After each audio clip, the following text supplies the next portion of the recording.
बिहार के बगहा में प्रशासनिक उदासीनता कहें या फिर विभागीय स्तर पर बढ़ती जा रही लापरवाही। सरकार के आदेश के बावजूद बिहार के बगहा में गुरुवार से चना व मसूर की खरीद शुरू नहीं हो सकी है।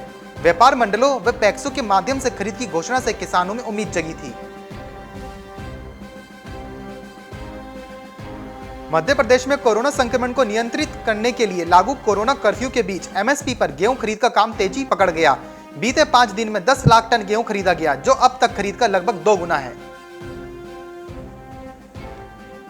आमजनों की थाली की प्रोटीन अरहर दाल की कीमतों पर ब्रेक लगता हुआ नजर नहीं आ रहा है। फसल कम होने, आयात थमने और स्टॉक बैलेंस ना होने से अरहर दाल ने इस बार लंबी छलांग लगाते हुए 100 रुपए प्रति किलो का आंकड़ा पार कर लिया है।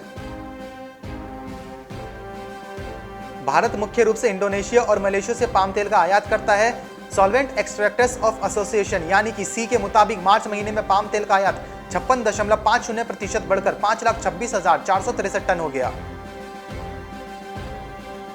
अलीगढ़ में कोरोना की पहली लहर से उछली सरसों की कीमतों को दूसरी लहर ने महंगाई के शिखर तक पहुंचा दिया है। जो सरसों लॉकडाउन में 3800 रुपए क्विंटल पर बिक रही थी, वह अब 6000 का आंकड़ा पार कर चुकी है।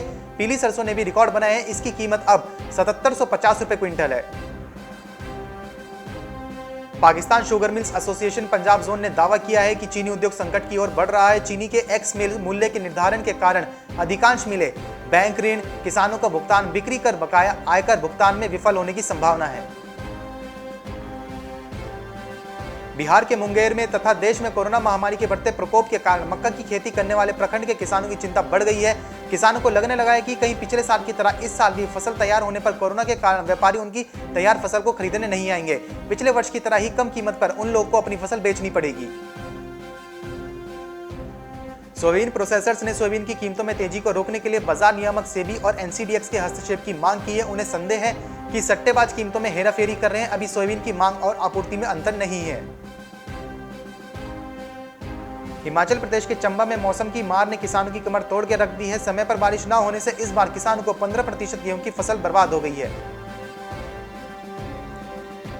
पाकिस्तान के आर्थिक समन्वय समिति ने वस्त्र उद्योग को सुचारू रूप से चलाने के लिए 30 जून तक सूती धागे के आयात पर सीमा शुल्क हटाए जाने को मंजूरी दे दी है।